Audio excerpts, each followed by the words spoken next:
Bem-vindos ao Talk Sim. Eu sou Bruno Nascimento e juntos vamos explorar as últimas tendências e soluções inovadoras em gestão de saúde, com informações relevantes, entrevistas e dicas valiosas. Então, aperte o play nessa jornada de descobertas com a Singular no Talk Sim.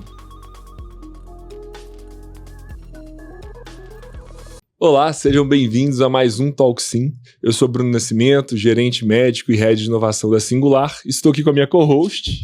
Olá, sou Mariana Vasconcelos, enfermeira, e estou aqui com vocês. Acho que hoje o bate-papo vai ser sensacional. Excelente. Hoje a gente tem um episódio especial. Né? Um episódio de Setembro Amarelo, né? Aproveitando a nossa nova locação, nosso novo ambiente do Talk Sim, para estrear, para poder trazer para você esse conteúdo especial. Essa é mais uma ação, né, periódica da Singular, onde a gente traz profissionais da saúde para poder bater um papo sobre algum assunto relevante, né? E acho que o Setembro Amarelo é uma campanha extremamente relevante. Sim. E hoje a gente tem duas pessoas muito extremamente especiais também, para a gente poder falar um pouco sobre saúde mental. Um podcast que é um episódio exclusivamente com profissionais da saúde. É verdade, né? Nossa, verdade. Só profissionais da saúde para a gente poder falar sobre saúde mental.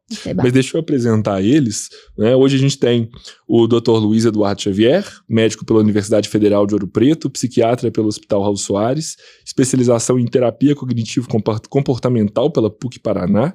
O Dr. Luiz utiliza o humor inteligente aliado à ciência para falar sobre saúde mental. Com uma abordagem leve e acessível, ele transforma as questões complexas em conteúdos envolventes, impactando positivamente a vida de mais de 500 mil pessoas todos os dias. Seja bem-vindo, Luiz. Muito obrigado, Bruno. E a gente também tem Márcia Jaqueline, psicóloga clínica e organizacional, formada pela PUC Minas Gerais, altamente qualificada, com vasta experiência em implantação de recursos humanos nas organizações, especializada em promover a saúde mental e o bem-estar, sucesso na implantação de estratégias terapêuticas e de desenvolvimento pessoal e profissional. Seja bem-vinda, Márcia. Obrigada, é um prazer participar. Só gente fera. Só gente fera. Hoje a gente está bem acompanhado. A gente está bem acompanhado aqui hoje, Mari. Bom, então para a gente iniciar o nosso assunto, a gente vai falar sobre Setembro Amarelo, né? Uma campanha de prevenção ao suicídio, uma campanha já antiga, né? E ela vem todo setembro lembrar a gente da importância de discutir, né? Discutir suicídio, discutir saúde mental, né? E falar sobre esse assunto, né? Acho que eu posso estar chovendo no molhado aqui, mas, bom, a gente tem um psicólogo e um psiquiatra. A minha primeira pergunta, que eu acho que, mesmo sendo talvez um pouco repetitiva, é: a gente precisa falar sobre suicídio? Podemos começar pela Márcia? Podemos. Pode ser? Márcia, a gente precisa falar sobre suicídio? A gente deve falar, né, sobre suicídio. Os números hoje, né, do Ministério da Saúde são números muito altos, né, sobre a questão do suicídio em todo o mundo, né, não só no Brasil, mas no mundo todo. Então, é muito importante falar sobre esse tema, né, é um tema que às vezes as pessoas não querem muito falar porque é chato pensar, né, que alguém chega a um adoecimento a ponto de tirar a própria vida, né, mas hoje a importância de ter o Setembro Amarelo, né, e especificamente dia 10, né, que é o dia que se fala mesmo sobre suicídio, eu acho que não só dentro das organizações, mas em qualquer lugar hoje é importante, porque depois que isso aconteceu, os números também reduziram, né, então acho que essa importância é muito grande. Luiz, sua opinião?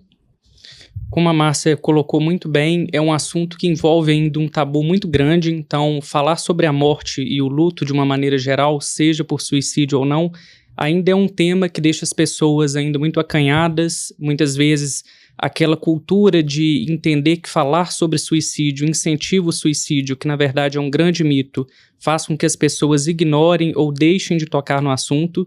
E um ponto preocupante, principalmente falando da América, mas no Brasil como um todo, o Brasil está indo de contramão à tendência mundial. Enquanto a Europa, a Ásia estão com taxas decrescentes de suicídio, o Brasil continua crescendo progressivamente. Mesmo antes da pandemia, na última década cresceu mais de 20%, então é muito preocupante, porque a gente está andando em contramão à tendência mundial. Isso é muito preocupante, né? Que a gente pensar que, concordo com vocês dois completamente, a gente precisa falar que aquilo que é falado deixa de ser um mistério, né? Um tabu, né? Deixa de ser um assunto que tá embaixo do tapete. Ele tem que ser mostrado. E quanto menos fala, parece que não existe, né? Se aquilo que não é falado, aquilo não existe. Então, se eu tenho aquele sofrimento, eu sou anormal. Então, se eu tô com aquele pensamento ali, aquilo ali não é normal. Eu não tenho com quem falar. Eu não sei se aquilo ali existe mesmo, se é coisa da minha cabeça. E isso acaba por adoecer mais ainda o colaborador, a família, todo o contexto, né? Pois é, Luiz, você falou sobre dados, né? Você trouxe dados específicos mostrando pra gente que a gente tá enfrentando realmente um problema crescente, né? E era um problema que talvez difícil a gente falar que a gente não tinha no passado, né? Acho que a gente tem que entender que agora a gente está entendendo mais sobre ele. Mas dentro das organizações, né? Você como psiquiatra, o que você tem percebido sobre esse adoecimento mental de pacientes, né? O que eles têm relatado sobre se isso tem a ver com o ambiente de trabalho? Você acha que isso é um pouco... A gente está vivendo um contexto pós-pandêmico, muita coisa está misturada, né? Sim. Mas você acha que o ambiente do trabalho tem favorecido esse adoecimento mental? Ou a gente está vendo um contexto mais social? Como que você está enxergando isso? Sem sombra de dúvidas, é um componente que pesa muito. Se a gente parar para pensar que a maioria dos trabalhadores vai ficar pelo menos 8 horas por dia dentro do trabalho, e talvez 8 horas sejam de sono, tirando aqui deslocamento, outras pendências que a pessoa vai fazer ao longo do dia, a maior parte do momento que a gente está acordado, a gente está basicamente produzindo. E, ao meu ver, tem várias perspectivas para a gente analisar o trabalho como uma fonte de adoecimento. A gente pode pensar nesse mercado de pejotização do profissional, então cada vez menos direitos trabalhistas assegurados, uma competitividade crescente, um estímulo que eu vejo da geração anterior de que produzir e acumular riqueza cada vez mais é um sinal de sucesso. Então, isso tem respingado conflito hoje geracional, na nossa geração, né? Um conflito geracional importante, um ponto bem relevante. E é uma coisa que hoje entra em choque, talvez seja um dos motivos de se falar mais em saúde mental, que quando a gente pega a geração Z e compara ela com o que a gente tem vivido hoje, a gente pode perceber que hoje o nosso cenário, principalmente da juventude, é uma população que valoriza mais experiências. Mas até pouco tempo atrás, o caráter que definiria sucesso ou um crescimento estava muito arraigado com produtividade, com a seu valor era a sua utilidade naquilo ali, né? E o seu sucesso no trabalho, né? Você é bem-sucedido pelo que você faz e não necessariamente pelo que você é.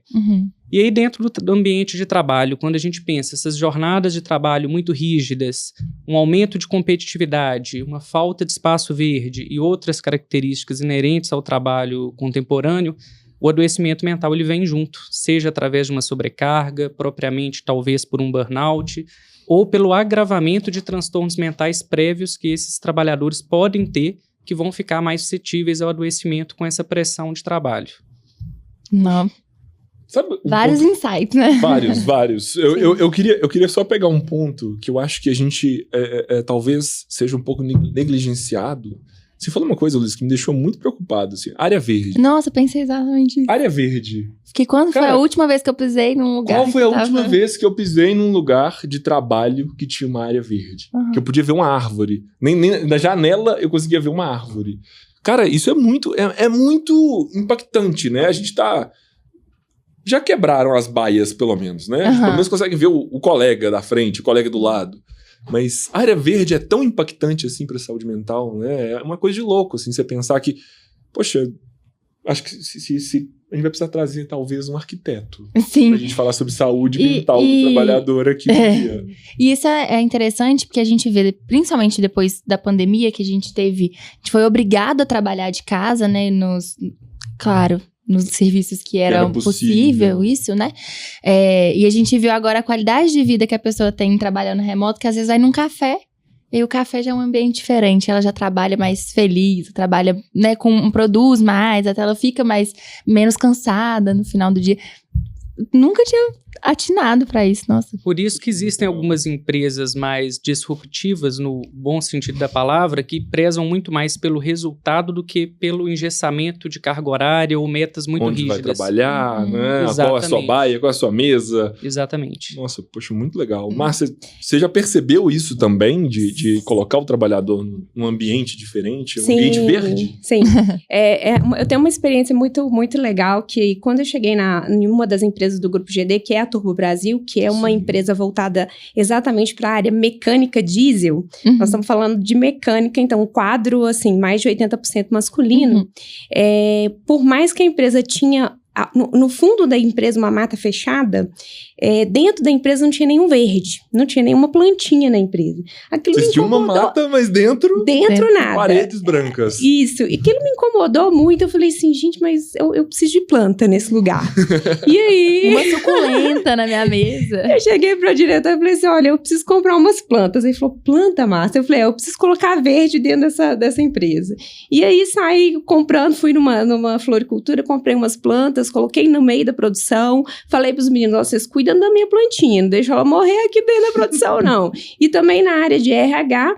E logo depois a gente teve a oportunidade de montar academia dentro da organização. E a academia, a parte de vidro do fundo da academia dá para essa mata fechada. Não. Então, assim, gente, quando você entra dentro da academia, que você vê aquela parte verde, que você vai fazer atividade física, aquilo traz um bem-estar, né, para as pessoas. Aí você resolveu dois problemas. Dois problemas. Física e o contato com o verde. Exatamente. E também, a gente tem um colaborador com mais de 30 anos de empresa, que ele cultiva planta no fundo da empresa. E ele fez uma horta atrás, nos fundos da empresa, onde ele tá fazendo uma horta hidropônica, e aí ele faz lá, tem os peixinhos dele, ele tá fazendo vários testes, e aí faz algumas plantações de alface, cebolinha, e aí os colaboradores levam isso para casa, e a sensação de bem-estar quando você vê a turma ali compartilhando com ele, e ele mesmo compartilhando o que ele tá produzindo com a turma, isso não tem preço, sabe? Então, faz todo sentido isso que o doutor falou. Eu acho que as empresas precisam trazer um espaço mais humanizado para dentro da organização, independente do segmento, né, que ela pertence. Isso, muito legal. Muito. Isso é muito legal. E eu acho que isso essa última fala sua da empresa entender, né, de trazer essa parte humanizada, é entender que as pessoas são para além de um contexto, e quando elas estão bem em todos os contextos dela, né, saúde mental, física, emocional, social, econômica, quando ela tá bem em todas essas áreas da vida, aí sim produz mais, né, assim, isso impacta também na empresa fortemente, impacta extremamente na vida da pessoa e de onde ela tá inserida, mas isso não é um impacto só, né, assim, que a empresa pode pensar, mas entendam o que eu tô falando, mas é só a pessoa? Não, mas também impacta onde ela tá dentro ali, né? Porque Cuidar da saúde mental é investimento para a empresa. É isso, não é um gasto. Exatamente. Pelo contrário. Exatamente. Isso é muito importante, né? E, Márcia, você como gestora, você imaginar que você tem um local onde o colaborador pode se sentir bem, né? Às vezes ele pode dar uma ali aliviada, ele tá num momento de estresse, uma área de descompressão, né? Mesmo, né? Descompressão não é botar um videogame, um puff, uma máquina de fliperama, isso não é descompressão, né? Você tá confinado no mesmo ambiente, né? Necessariamente, claro que tem gente que vai dar uma descomprimida ali naquele local, mas uma descompressão mesmo é, olha, eu tô fora do ambiente de trabalho. Eu tô fora do prédio de trabalho, não tô cercado de concreto, tô numa área ou mesmo verde. que seja, assim, que eu entendo que tem alguns lugares que não tem essa possibilidade, né? Assim, diz, eu não tenho... Então tá, Mariana, Bruno, vocês estão querendo que eu crie uma academia aqui? Num prédio. Uma horta, não consigo. Mas eu acho que é possível... E aí a gente vai realmente ter que trazer um arquiteto aqui pra falar sobre saúde mental. É possível de criar um ambiente que parece que você está fora de onde você tá, né? Assim, é possível você colocar uma luz indireta, colocar umas plantinhas a mais, pintar uma parede de uma forma, de uma cor diferente do que da empresa. Que você entra naquele ambiente e fala, pô, realmente sair ali, não tô ali naquela parede, daquele jeito, isso assim. É muito legal. Porque às vezes a gente pode ficar assim, na minha empresa eu não tenho esse espaço, né? Não tenho espaço pra criar uma academia. Eu amei essa ideia, mas eu não tenho uma mata, né? Assim, e a gente consegue, às vezes, um lugarzinho ali e falar, não, isso aqui é a área do colaborador. Quando tá ali, ele tá precisando de um tempo, né? Respeitar aquele momento que a pessoa tá ali, que ela foi pra ali pra descomprimir, né? E não ficar lá, mas vem cá rapidinho, só responde esse e-mail aqui rapidinho. Mariana, eu penso assim, eu fui no primeiro espaço de descompressão que me chamou a atenção, foi numa empresa que eu fui assistir uma palestra, e é um prédio, né?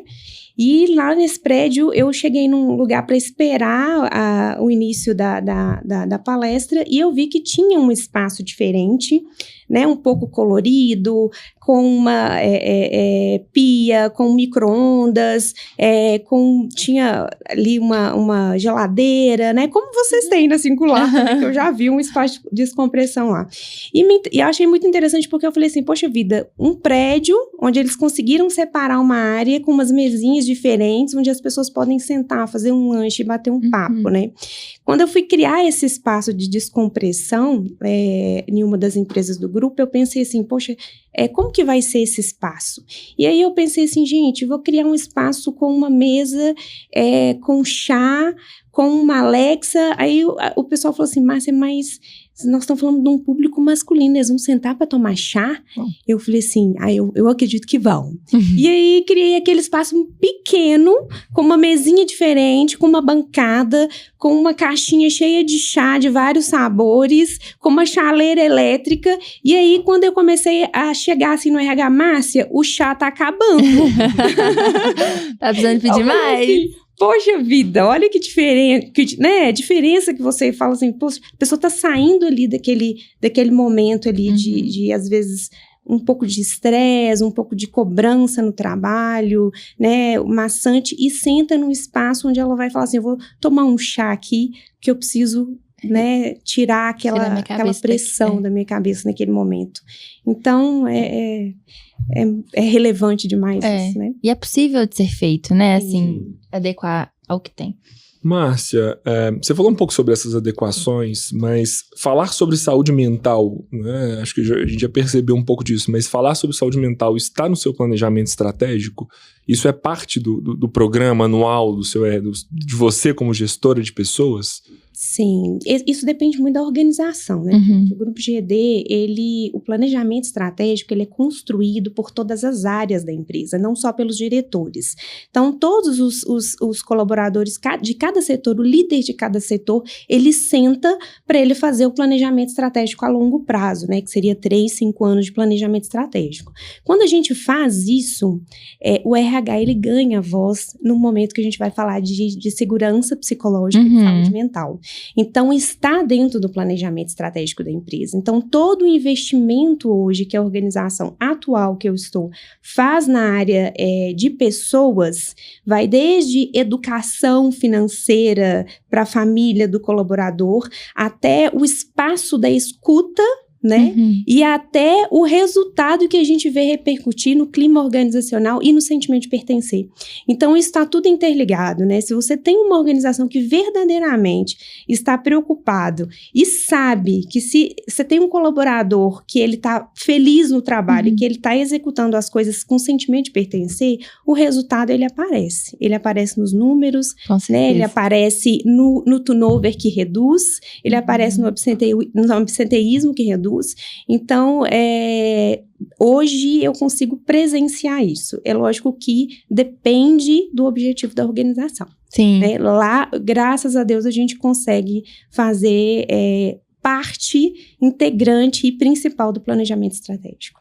E o Setembro Amarelo nesse processo de planejamento, ele já é parte do ano de vocês? Sim. Vocês iniciam um ano pensando, poxa, setembro a gente tem que falar sobre prevenção ao suicídio, a gente tem que falar de saúde mental. Sim, a gente tem o planejamento anual também, que é o desmembramento do planejamento a longo prazo, e ali tem várias datas, né, que a gente fala sobre vários temas. O setembro, eu sempre busco uma parceria, a Singular mesmo já foi fazer pra gente palestras, né, acho que umas 3 vezes, né, na época do Setembro Amarelo, e algumas ações interativas mesmo com o colaborador, e dando para ele também o espaço da fala, de falar sobre sobre morte, né, sobre falar sobre perda. Eu lembro que você, Mariana, teve com a gente no último ano, e assim, tem colaborador que se emociona, né? Ele vai falar de uma perda, a perda de um filho, né, a perda de um ente querido, e ele traz aquele sentimento à tona. Então,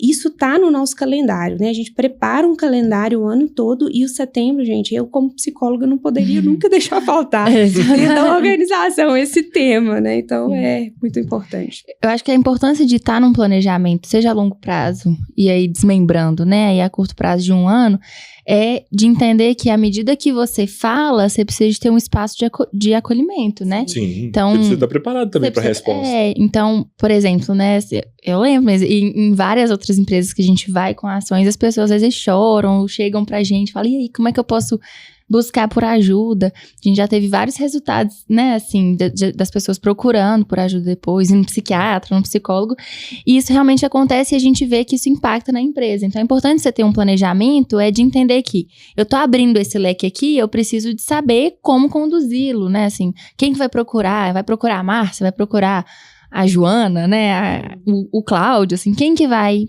para qual fluxo que vai seguir.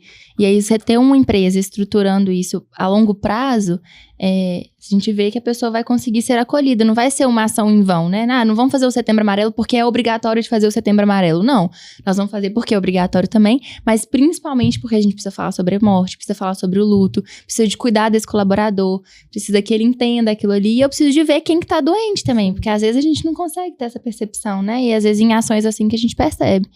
Então, é importante. Aproveitando o seu gancho, deixa eu perguntar para o Luiz. Você falou uma coisa que acaba acontecendo muito quando a gente vai até as empresas, Luiz, que é falar sobre o Setembro Amarelo, e eventualmente a gente recebe, né, dos colaboradores algum comentário, e também a gente já teve casos, né, de tentativa de autoextermínio dentro do ambiente de trabalho, a gente já teve casos de familiares. Então, qual que é a sua orientação, né, para o RH que está ouvindo a gente hoje, né, para o gestor de pessoas que está ouvindo a gente hoje, frente a uma crise imediata, né, está tendo uma tentativa de autoextermínio ali, uma tentativa de suicídio dentro do ambiente de trabalho. O que você orienta para esse gestor? O primeiro ponto, ao meu ver, é saber o que não fazer. E a gente começa isso através do acolhimento. Muitas vezes a nossa tentativa de maneira precipitada de dar alguma resposta acaba desvalorizando o sofrimento psíquico de quem está nos contando o que está sendo passado ali naquele momento, e isso é muito mais um desfavor do que um favor. Vou trazer um exemplo aqui para vocês que eu ouço todos os dias no consultório, na prática clínica. Uma pessoa chega para um colega de trabalho, companheiro, algum amigo e diz assim, olha, queria não estar aqui, ou essa vida do jeito que está não está valendo a pena. E aí, ao invés da pessoa acolher, ela tenta rebater de uma maneira que pode parecer gentil, mas que só deixa a pessoa ainda mais em sofrimento. Por exemplo, mas a vida é tão boa, mas você é uma pessoa tão bonita, você tem um emprego que todo mundo sonhou, é assim mesmo, tá todo mundo no mesmo barco, e isso sufoca a pessoa que está em sofrimento. Então, o primeiro ponto seria acolher. O que é acolher? Deixar a pessoa falar e, respeitosamente, ouvir o que a pessoa tem a dizer. Depois desse acolhimento, a gente pode e deve oferecer uma ajuda profissional, ou seja, uma avaliação psicológica ou psiquiátrica para que essa pessoa possa ter o risco dela estratificado, porque isso é uma outra coisa que as pessoas não sabem diferenciar muito bem. Eu posso falar indiretamente sobre o suicídio, eu posso falar diretamente. E essa estratificação, ela vai passar desde pensamentos de morte. Então, eu posso ter, por exemplo, um pensamento num momento de sofrimento que seria melhor dormir e não acordar mais. Ou seja, eu estou num estado de exaustão mental que está me remetendo talvez ali a um risco potencial de suicídio. Eu posso, para além de ter um pensamento de morte, eu posso ter uma ideação suicida. Ou seja, eu começo de fato a pensar que viver não é a melhor solução ou que não estar mais aqui de fato pode ser um alívio para o meu sofrimento. Até um caso extremo em que eu possa ter um planejamento, ou seja, eu começo a pensar o que eu posso fazer para tirar a minha própria vida. E aqui um outro detalhe que a gente precisa tomar muito cuidado, o histórico de vida dessa pessoa e da família. Porque a ideação suicida, o principal fator de risco é a pessoa já ter tentado antes. E muitas vezes a gente desvaloriza a história de vida dessa pessoa e não é a primeira vez que ela está falando sobre aquilo, muitas vezes ela até já tentou. E uma outra questão é o histórico familiar, porque além de ter uma base genética que vai ter uma influência direta, ou seja, se eu tenho um transtorno mental na família, eu aumento o risco de adoecimento daquela pessoa, existe um conceito que tem sido trabalhado atualmente que é a pós-venção do suicídio, ou seja, se eu estou enlutado porque eu já perdi alguém da minha família ou do meu ciclo social, isso também é um fator de risco para que eu tente. Então, são todos os cuidados que a gente tem que ter ali naquela observação. Agora, ao meu ver, isso não tem que ficar só no RH. Isso precisa ser trabalhado de maneira transversal. Sim. Ou seja, o colega de trabalho ele precisa saber minimamente como abordar alguém em sofrimento. Ele também é corresponsável pelo ambiente, né, que ele tem inserido. Exatamente. Você bateu num ponto aí que eu já ouvi muito, assim, tanto no meu ciclo de amigos, quanto, né, que a gente escuta, de pessoa, ela se cortou, mas tá querendo chamar atenção. Famoso então, tá querendo chamar a atenção. Ou então, fez isso daqui, mas ela realmente não queria, não. Ela tava só sofrendo ali e se cortou. Mas, assim, né, você pode falar muito bem tecnicamente sobre isso. Acho que você também, né, por ser psicóloga. Mas ninguém se corta pra chamar atenção, né? Dói demais, gente. Sim. Existe um sofrimento. A gente cortar com um papel dói. Né? Então, existe um sofrimento. E eu acho que isso é muito banalizado. E entra muito no que você falou do acolhimento, né? Da pessoa escutar de forma respeitosa. Porque a pessoa entra num sofrimento tal qual fala assim, não, mas eu falei uma vez com o Bruno que eu tava mal. E ele comparou a dor dele à minha. Ele não me escutou. Aí eu falei com a Márcia e ela falou que era pra eu ficar feliz, porque eu tô num emprego bom, mas eu realmente tô num emprego bom, mas eu não consigo ver isso aqui agora. E aí eu me machuquei, e aí eu falei com o Luiz, e aí o Luiz falou que eu tava querendo chamar atenção. Eu não vejo saída pra ninguém, né? Então todas as minhas dores, eu já dei todos os alertas ali e ninguém me escuta. A gente fica mesmo invalidado, né? Assim, as pessoas se sentem invalidadas. E essa comparação, esse do... mas eu também tô sofrendo. Mas eu também tô em luto. Mas isso só invalida mais ainda. E aí a gente não... A pessoa não vê saída mesmo, né? Assim, a gente não consegue apoiar ela, acolher ela em todas as esferas. Essa comparação eu acho muito prejudicial, né? E é difícil a gente escutar o outro, uma vez comparado, escutar o outro sem julgamento, né? De forma respeitosa, é muito difícil. O doutor Luiz falou que eu acho fundamental, doutor, sair para fora do RH, essa atenção, né? Eu me lembro muito de um caso de uma gestora que chegou para mim, e a gente tem menores aprendizes na empresa, né? Que é uma geração delicada de trabalhar. E ela subiu no RH, ela falou assim, Márcia, eu tô um pouco preocupada porque minha aprendiz, eu vi por baixo da blusa de frio dela umas cicatrizes, e aquilo me incomodou. Eu queria que você chamasse ela para conversar. E aí, quando eu chamei ela para conversar, e a gente sentou numa sala, e de repente, quando ela tira a blusa, eu vejo 2 braços todos cortados de gilete. Então, eu olhei para aquela cena e eu falei, meu Deus, aí tem um sofrimento, né? E esse sofrimento vai muito além do que a gente percebe, né? O doutor Luiz falou uma outra fala muito importante, você tomar cuidado com o que você não deve falar nesse momento, né? Porque você não sabe o que está por trás daquele sofrimento. Tem algo que pode ser muito mais profundo, né? Pode ter uma falta, um buraco ali que não é tão fácil de você falar assim, olha, você é tão novinha, isso, né? Você é tão linda, por que você está fazendo isso?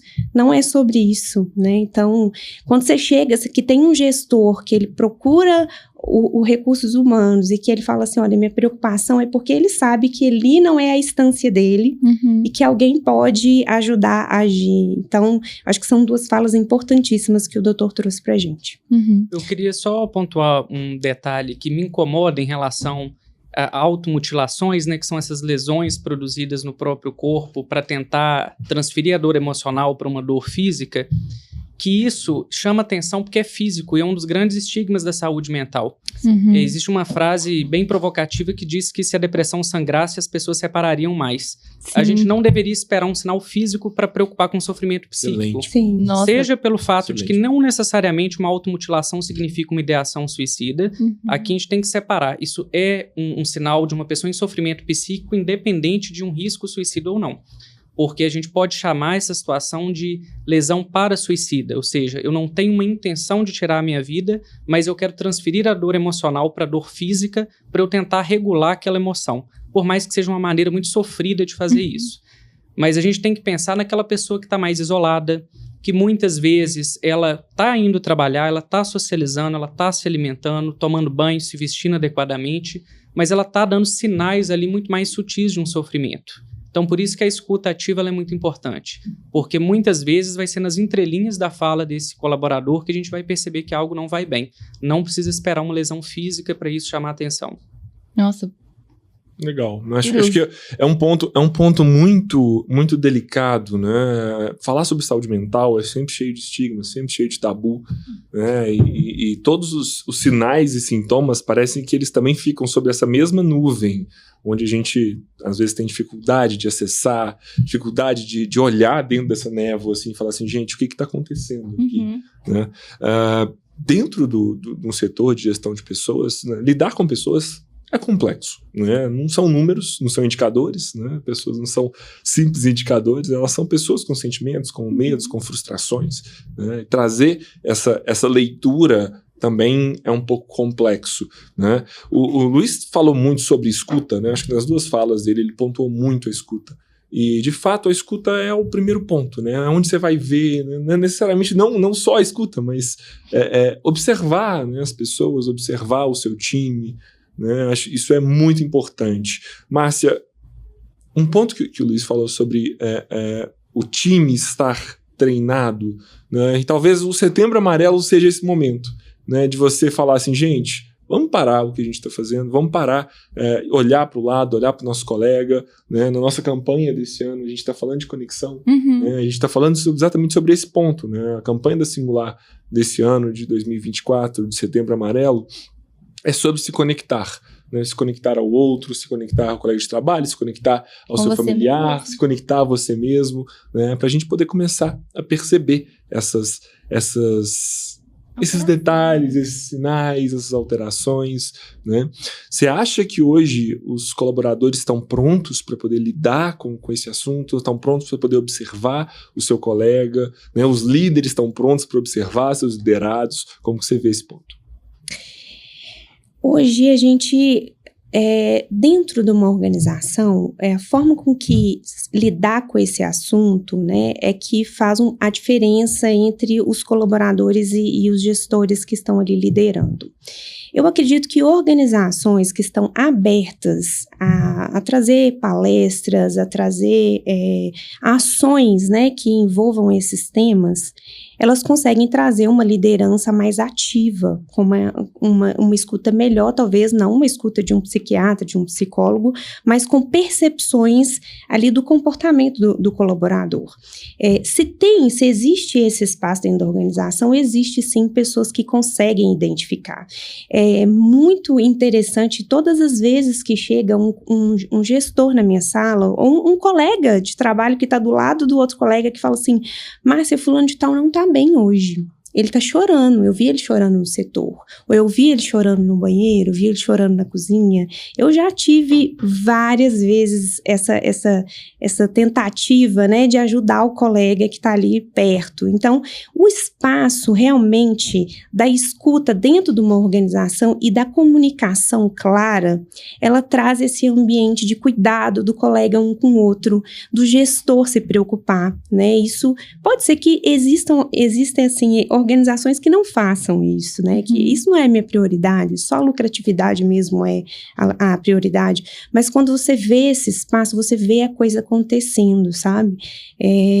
Eu tive muitas experiências no mundo corporativo, dentro de organizações multinacionais, que tinham esse espaço da escuta, como uma empresa hoje com 140 colaboradores, que a gente, às vezes, conhece as pessoas até pelo andado, né? Ou cabisbaixo, ou chegou de um jeito diferente, ou o humor hoje não tá bom. Então, o colaborador, ele chega e fala, Márcia, tem alguma coisa que não está normal.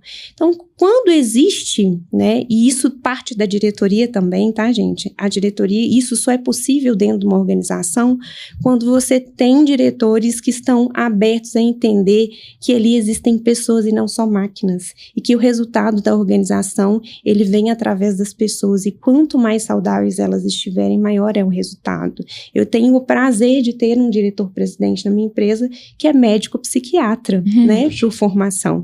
Então, hoje, muito mais ele entende isso, ele acredita nesse espaço, né? A saúde mental está na alta liderança, na alta gestão, pensa em saúde gestão, mental. Exatamente. Isso é muito Vou te falar que é um mundo de rosas, gente? Não. Temos problemas, né? Temos infights em alguns momentos, temos que fazer mediação de conflito entre departamentos. Isso existe, não existe um mundo perfeito, mas existe um mundo que as pessoas podem falar.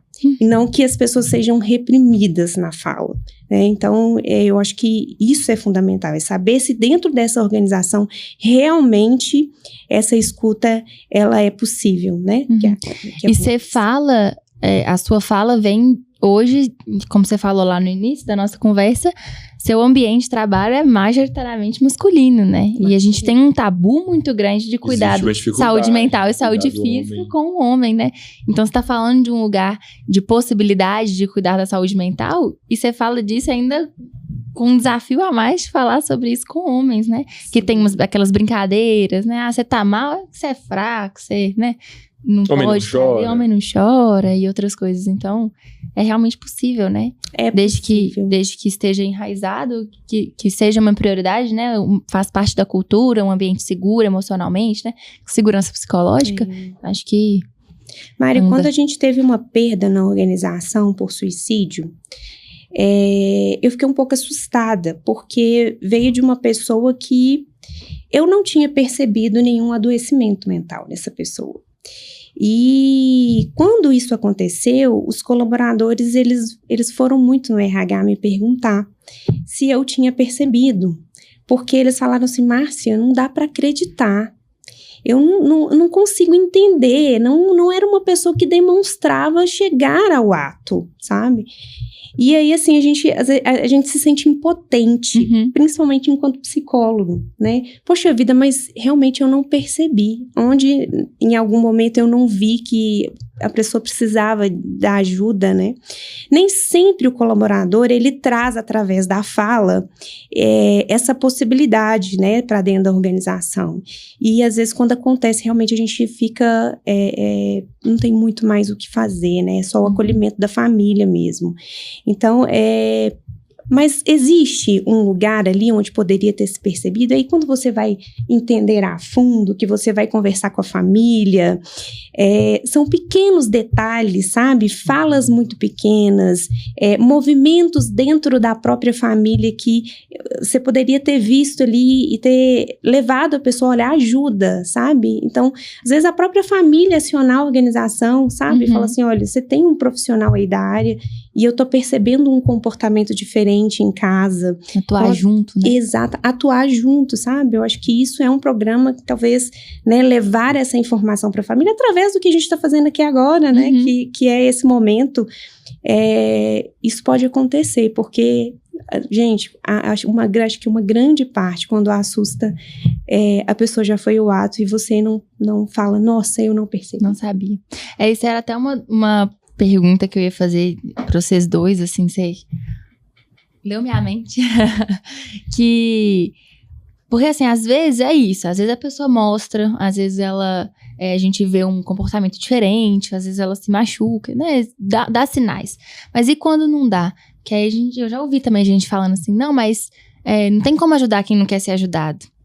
E realmente, né? Mas a que ponto? O que a organização pode fazer? O que eu, como colaborador, colega daquele ali, que eu percebo uma diferença, mas eu não sei se às vezes é uma diferença de humor. O que eu posso fazer, assim? Nesses casos mais silenciosos, como organização, como gestor ou como um colega de trabalho, né? O que vocês acham que é preciso fazer? Além, claro, de tentar promover um ambiente saudável, né? Mas vocês acham que tem alguma outra coisa, assim, que pode fazer? Às vezes dá uma ideia? Eu acho que o primeiro ponto, assim, quando a gente fala de sinais, é que boa parte dos sinais, eles são muito sutis.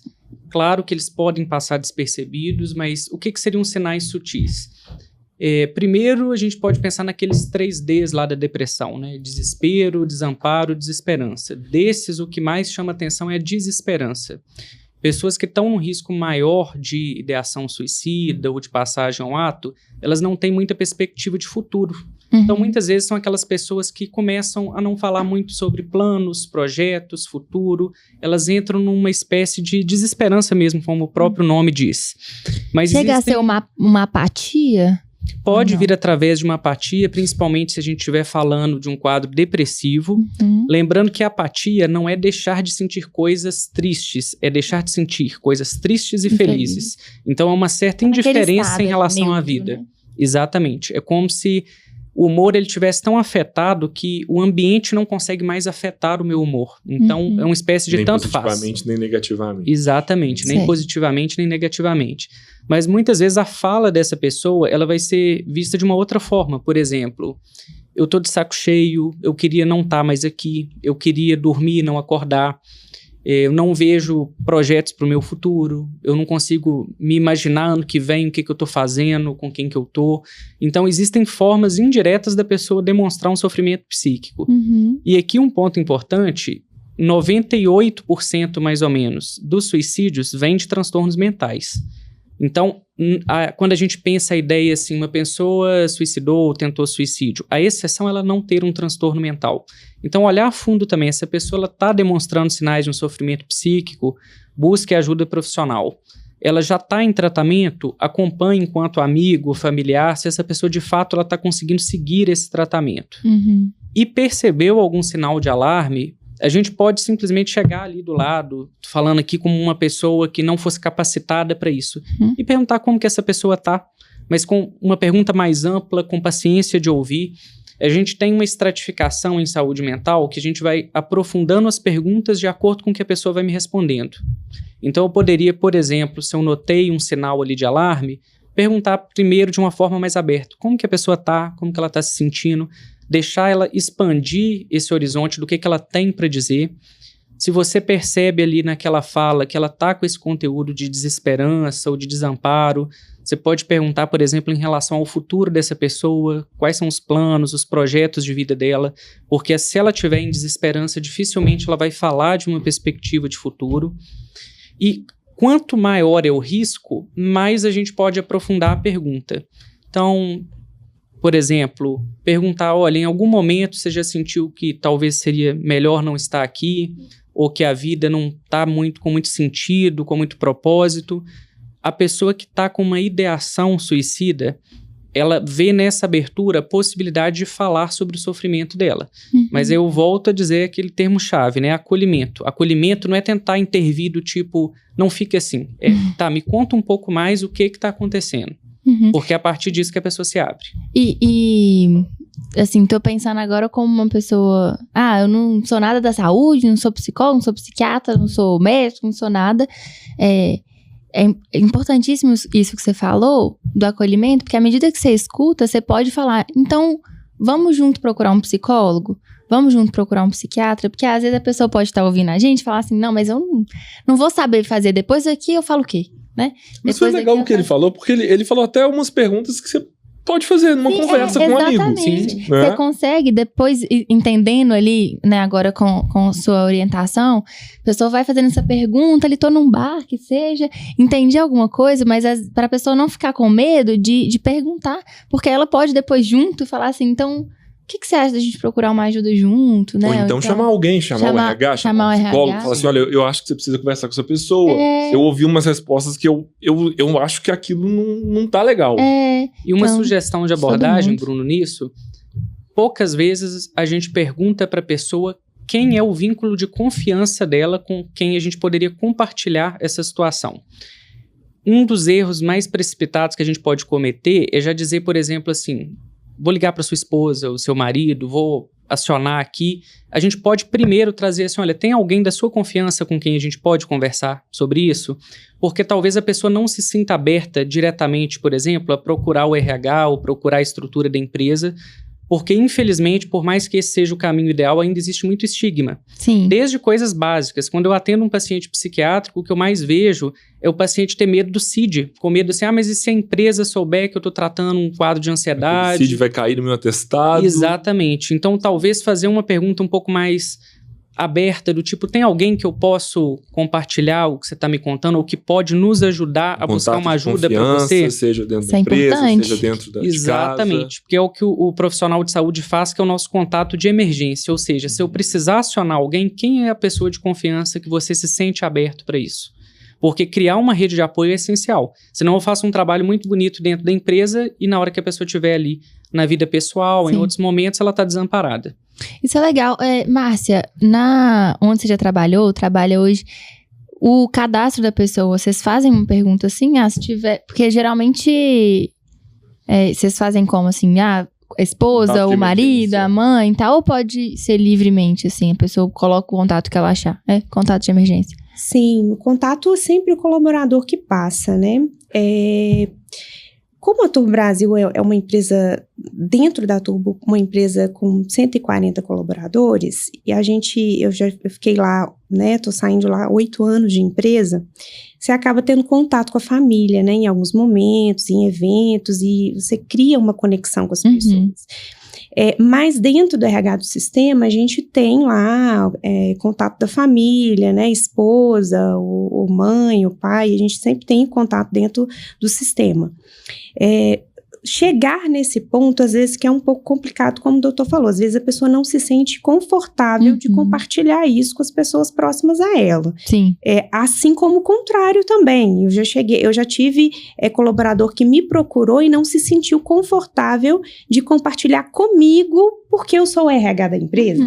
Então, e muitas vezes nesses casos, assim, na maioria das vezes, eu sempre indico profissionais parceiros, né, psiquiatras que a gente tem, inclusive, cadastrados no núcleo do plano de saúde da empresa, que sejam bons profissionais. Eu sempre indico para que a pessoa procure ali, principalmente quando a gente percebe que ali já é uma necessidade de medicação, né? Porque existem pessoas que, para conseguir entrar na terapia, ela precisa primeiro de uma medicação. Então, eu sempre faço esse intuito de indicar bons profissionais para essa pessoa, né?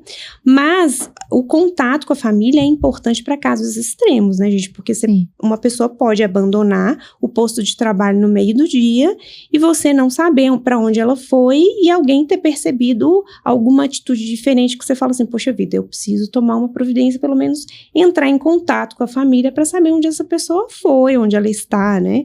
Então, mas nem sempre o funcionário também se sente confortável em levar isso para a família. Ele pode estar num momento que ele tenta sufocar tanto, né, esse sentimento, esse sintoma, que ele não se sinta confortável. Aí, às vezes, você precisa tomar uma ação, que é uma ação que pode não ser a que ele quer, né, mas que você sinta que é seguro para ele naquele momento.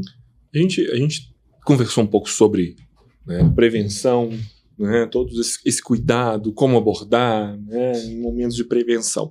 Mas a Márcia trouxe um caso que você que está ouvindo a gente pode estar vivendo no seu ambiente, no seu ambiente onde você gere pessoas, né, onde você está fazendo essa gestão de pessoas, né, de acontecer um suicídio. Como eu abordo isso dentro da minha organização? Sim. Como eu abordo isso com meus colaboradores? Como eu abordo isso com a minha equipe? Queria te ouvir, Luiz, depois queria ouvir, Márcia. Como que foi esse processo para vocês? Sim. Aí a gente entra na pós-venção do suicídio, que é como que os enlutados ficam depois do que ocorreu, né? E que é um próprio fator de risco adicional também para aquela equipe ou a família que ficou ali. O primeiro ponto é abrir esse espaço de acolhimento para as pessoas falarem como que elas estão se sentindo diante de tudo que ocorreu. Essa parte da psicoeducação, né, ou educação ali em saúde, para tentar orientar e esclarecer quais são as vias de acesso dessas pessoas que estão ali também a serviços de saúde mental, é essencial. Aqui lembrar um ponto que não é só o RH, não é só família, e não é só psicólogo e só psiquiatra. Existe o CVV, que é o Centro de Valorização da Vida, que é um grupo de voluntários que são capacitados para fazer essa escuta colaborativa, de maneira anônima, em relação a pessoas com pensamentos ou ideação, que também pode ser acionado através de e-mail, através de chat ou de ligação. Então, existem outros serviços para serem acessados caso essas pessoas não se sintam confortáveis a falar daquilo naquele ambiente. Mas aqui a gente tem que tomar um cuidado adicional, porque as pessoas que estão enlutadas, principalmente aquelas que são mais próximas da perda, a última coisa que elas querem ouvir é esse mesmo discurso que eu falei lá no início. Vai ficar tudo bem, é isso mesmo, a gente tudo não tem poderia um plano ter feito maior. nada. Exatamente. Então é acolher e entender como que aquelas pessoas estão vivendo. O sofrimento daquela pessoa, né? Como indivíduo, como ser único que está ali sofrendo pela perda daquela pessoa. Exatamente. E o luto, ele tem etapas, né? O luto, ele vai desde a fase da negação, então eu não quero aceitar que isso aconteceu. Ele vai passar ali pela raiva, pela barganha, até chegar no momento ali de aceitação, que é entender que apesar do luto, a vida continua sem querer retirar aquele sofrimento, que é um pedaço da vida de uma pessoa importante que saiu ali. Eu queria só fazer um adendo, quando a gente falou, a Márcia apontou do público masculino, que muita gente não sabe, mas apesar do público feminino tentar 3 vezes mais suicídio do que o público masculino, homens morrem 3 vezes mais por suicídio. Sim. Tanto pela questão de cultura mesmo, de buscarem menos ajuda, de falarem menos do tema, mas também porque eles têm acesso a métodos mais violentos. Então são tentativas mais bem-sucedidas.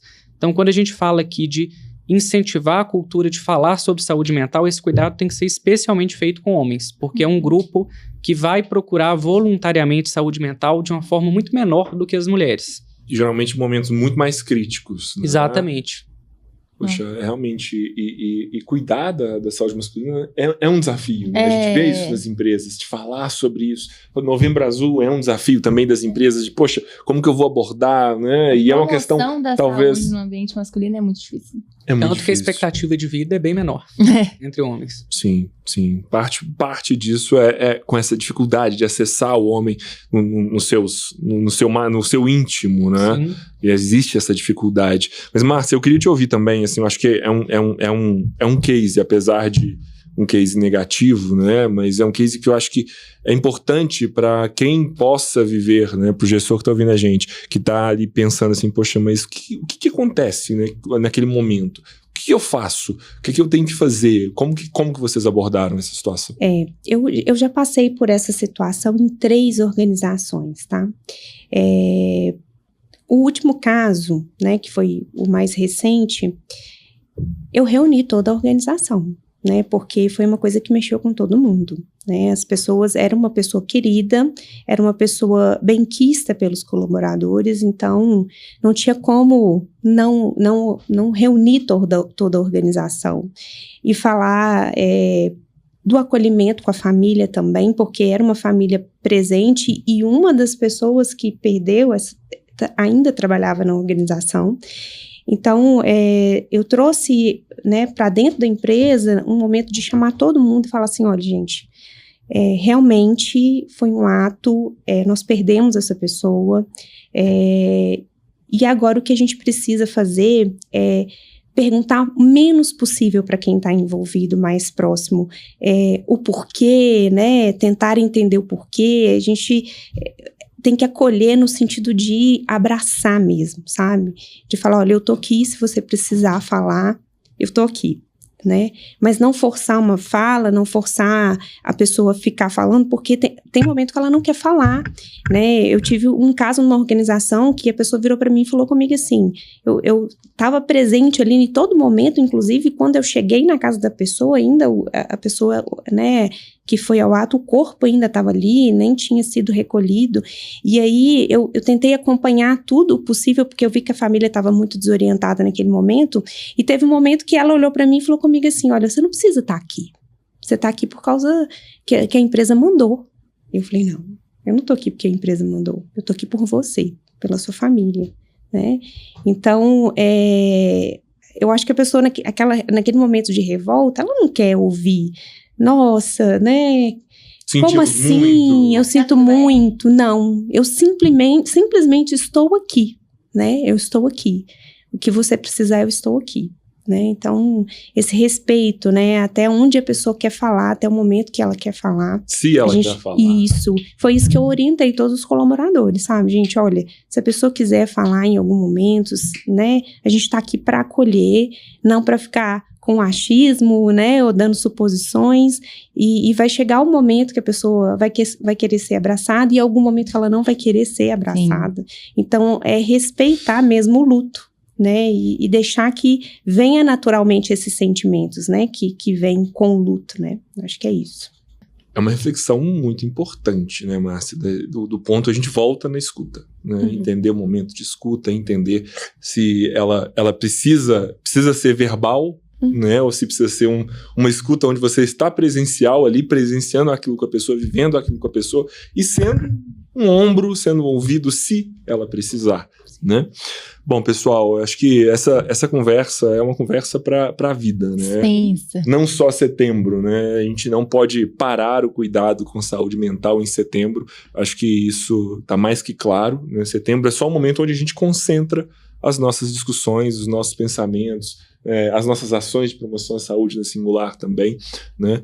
Mas o que a gente pode deixar, né? Primeiro, convidar Márcia para poder falar o que a gente pode deixar de recado para o gestor, de pessoas que estão ouvindo a gente, né? Para a pessoa que está ali, nossa, minha equipe está passando por um momento onde eu preciso fazer alguma coisa, eu preciso falar alguma coisa, o que você tem de conteúdo, o que você tem de mensagem, de livro, filme, série, alguma coisa que você queira compartilhar com os nossos gestores.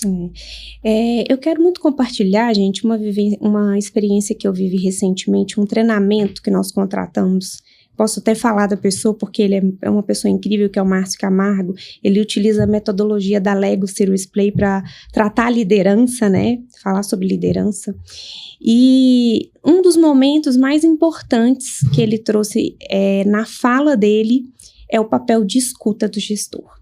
É verdadeiramente você escutar o seu colaborador. Se não existe escuta, não existe liderança, não existe empatia, não existe respeito, né? Então, eu acho que em toda a organização, um verdadeiro líder, ele precisa conhecer a equipe dele. Ele precisa escutar a equipe dele. Quando ele escuta aquele colaborador, ele consegue traçar caminhos, seja de desenvolvimento, né? Profissional, pessoal, seja de um feedback no momento certo, né? Seja de perceber situações como essa, de uma depressão, de um apoio psicológico, de uma ajuda em qualquer contexto, né, da vida da pessoa. Então, eu indico isso, sabe? Esse momento de eu como gestor, quando eu olho para o meu colaborador, eu não vejo ele simplesmente como mais um trabalhador. E eu saio do meu papel de gestor para ficar apagando incêndio. Não, eu tenho que fazer o meu papel verdadeiramente de gestor, né? E gerir pessoas é isso.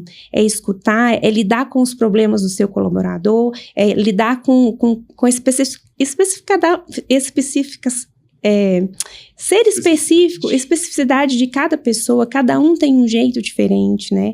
Cada um vai lidar com as frustrações e com as conquistas de um modo diferente. Então, é isso, sabe? É estar próximo, é escutar, é dar feedback, é não esperar só uma avaliação de desempenho para você dar um retorno para uma pessoa, sabe? Acompanhar no dia a dia. Existe esse espaço. A construção desse espaço só depende de nós, né? De cada um que assume o papel de líder e que fala assim, não, eu não quero ser só mais um líder, eu quero ser um líder respeitado e eu quero que as pessoas que estejam comigo cresçam, né? Realmente dentro da organização. Eu acho que é fundamental. Uma mensagem muito positiva em relação ao gestor, né, da função dele de realmente gerir não só o trabalho, mas um pouco da saúde mental, né, ser corresponsável pelo bem-estar dessa pessoa. Muito legal, Márcia. Luiz? Eu queria trazer uma sugestão, como você colocou, a questão de recomendações. Eu entendo que a saúde mental ela passa muito pela comunicação, como a Márcia pontuou muito bem, de saber ouvir e também da gente saber se expressar, mesmo porque quando a gente tem uma boa comunicação, a gente aprimora nossas técnicas de resolução de conflitos. E existe um livro muito interessante que foi feito para leigos mesmo, então ele é bem acessível, que chama Comunicação Não Violenta. Apesar de não ser um livro de formação, ele instiga muito a gente a entender como a gente pode verbalizar e comunicar aquilo que a gente está sentindo e também aprender a ser um bom ouvinte do outro lado da história. Eu entendo que passa para além da questão da prevenção do suicídio, isso melhora as relações interpessoais, diminui o nível de estresse e mal-entendido por uma comunicação ou uma compreensão ali equivocada, e quando a gente melhora essa forma de comunicação, diretamente a gente está melhorando a nossa relação de trabalho e nossa saúde mental. Excelente. Aqui a gente tem um cuidado e um livro, uma leitura para a gente poder fechar esse nosso momento, né, Mari? Acho que a gente tinha um objetivo de fazer uma conexão, né? Aqui nosso tema, nosso mote desse Setembro Amarelo, ele é conexão. A gente quer trazer essa conexão também para quem está ouvindo a gente, para quem vai participar das nossas campanhas, né? Mas também conectar o trabalho de um psicólogo, o trabalho de psicólogo e gestor de pessoas, o trabalho de um psiquiatra, né, que são extremamente importantes nesse momento de cuidado em saúde mental, nesse momento de campanha de Setembro Amarelo de prevenção ao suicídio. Sim. Bom, pessoal, a gente chega ao fim do nosso podcast, nosso Talk Sim de Setembro Amarelo. Né? Acho que a gente chega com reflexões importantes, a gente chega nesse final com recados importantes sobre escuta, sobre cuidado, sobre a importância de a gente olhar para o nosso colaborador, né, como um ser individual que ele é. Né? Espero que vocês tenham gostado desse episódio. A gente tem ainda muita coisa para discutir sobre Setembro Amarelo. A gente vai continuar falando sobre saúde mental no Talk Sim. É um assunto recorrente, é um assunto que a gente sabe da importância. Então, a gente se vê na próxima. Um abraço, até breve. Tchau, pessoal. Muito obrigada e até a próxima. Até.